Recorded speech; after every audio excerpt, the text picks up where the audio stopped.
ಒಂದು ಯೋಹಾನ 1:9 ನಾವು ನೋಡುವಾಗ ನಾವು ನಮ್ಮ ಪಾಪಗಳನ್ನು ಒಪ್ಪಿಕೊಂಡು ಆರಿಕೆ ಮಾಡಿದರೆ ಆಮೆನ್, ಹಲ್ಲೆಲೂಯಾ. ಅದು ನಂಬಿಗಸ್ತನು ನೀತಿವಂತನು ಆಗಿರುವುದರಿಂದ ನಮ್ಮ ಸಕಲ ಅನೀತಿಯನ್ನು ಪರಿಹರಿಸಿ ನಿಮ್ಮನ್ನು ಶುದ್ಧಿ ಮಾಡುತ್ತಾನೆ. ಹಲ್ಲೆಲೂಯಾ. ಯಾರನ್ನು ಶುದ್ಧಿ ಮಾಡ್ತಾನೆ? ಯಾರ ಮೇಲೆ ನಾವು ನಂಬಿಕೆ ಇಡಬೇಕು? ತಂದೆಯಾದ ಯೇಸು ಕ್ರಿಸ್ತನ ಮೇಲೆ ನಂಬಿಕೆ ಇಡಬೇಕು. ನಮ್ಮ ಪಾಪಗಳು ಯಾರ ಮುಂದೆ ಅರಿಕೆ ಮಾಡಬೇಕು? ಯೇಸುವಿನ ಮುಂದೆ ಆಯ್ಕೆ ಮಾಡಬೇಕು. ನಮ್ಮ ಪಾಪಗಳನ್ನು ಆಯ್ಕೆ ಮಾಡಿ ನಾವು ಬಿಟ್ಟು ಬಿಡಬೇಕು. ಹಲ್ಲೆಲೂಯಾ. ಏನ್ ಮಾಡಬೇಕು? ಹಲ್ಲೆಲೂಯಾ.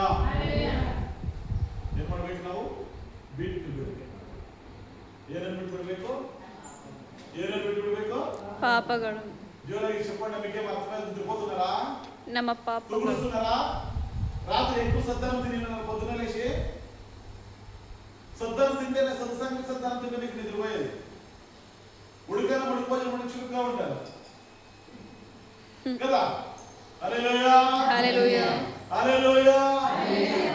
ತಂಗಳನ್ನ ತಂಗಳಿಟ್ಟು ಮೊಸರು ತಿಂದ್ರೆ ಬಹಳ ನಿದ್ದೆ ಬಂದ್ಬಿಡುತ್ತೆ. ಹಲ್ಲೆಲೂಯಾ. ನೀನು ನಿಮ್ಮ ಪಾಪಗಳನ್ನು ದೇವರನ್ನು ಒಪ್ಪಿಕೊಂಡು ಅರಿಕೆ ಮಾಡಿದರೆ ನಿಮ್ಮ ಆತನ ನಂಬಿಕಸ್ತನು ನೀತಿವಂತನಾಗಿರುವ ದೇವರು ನಿಮ್ಮ ಸಕಲ ಪಾಪಗಳನ್ನು ಹಲ್ಲೆಲೂಯಾ. 1 ಯೋಹಾನ 1:7 ಏನು ಹೇಳ್ತದೆ ಗಮನಿಸಿ. 1 ಯೋಹಾನ ಬರೆದ ಪತ್ರಿಕೆ 1:7 1 ಯೋಹಾನ రాసిన పత్రికలో 1:7 ఇలా చెప్తున్నది, యేసుವಿನ ರಕ್ತದ ಸಕಲ ಪಾಪವನ್ನು ನಿವಾರಣೆ ಮಾಡಿ ನಮ್ಮನ್ನು ಶುದ್ಧಿ ಮಾಡುತ್ತದೆ. ಹಲ್ಲೆಲೂಯಾ. ಏನು ಮಾಡುತ್ತೆ? ನಮ್ಮನ್ನು ಶುದ್ಧಿ ಮಾಡುತ್ತೆ.